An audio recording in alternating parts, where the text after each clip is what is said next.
Governor, why was this such a priority for you, this legislative session? Because people were being murdered crazily.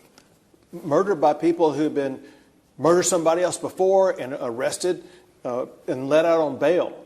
This is crime and murder caused by government policy. That government policy needed a change. And that's why we were able to get the votes needed for a constitutional amendment, as well as the votes needed for 3 very powerful bills that completely overhaul the broken bail system that we've had in the state of Texas. Your office and Lieutenant Governor, his office, you use some of the breaking bond reports to sort of highlight the issue. Right.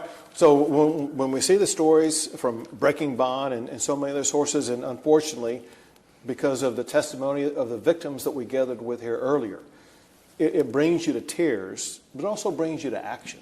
We can't let murders like that continue to take place. We cannot let the injustice of what these judges are doing in Harris County, as well as Dallas County and Bexar County and Travis County and so many other places. We had to fix this broken bail system. We had to tie the hands of these leftist judges who are letting these very dangerous criminals back out on the street, and that's exactly what these laws do. You think that voters come November that they will vote for this? Sure. So one of the proposals, the most meaningful and consequential of them, is a constitutional amendment that requires the voters to approve it. And what we're asking voters to do is to support this proposal that will allow judges to keep behind bars people who are dangerous criminals who are arrested and pose a danger to the community.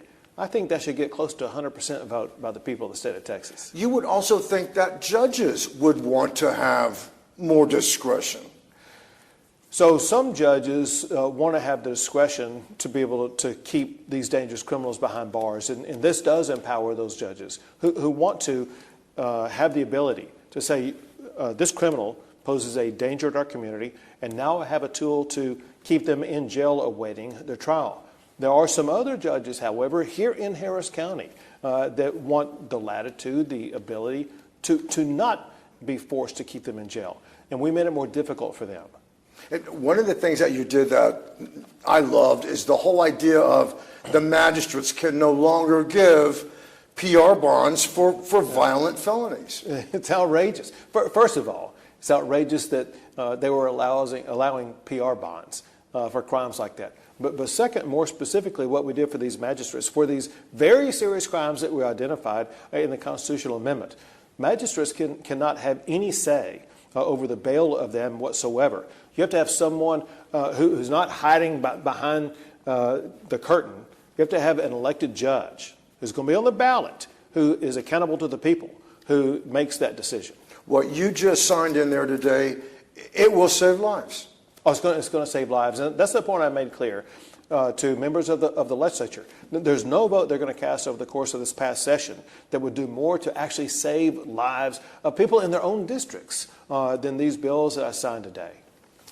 Thank you so much. You got it. Good to see you. Thank you for what you do. Thank you. Big time help.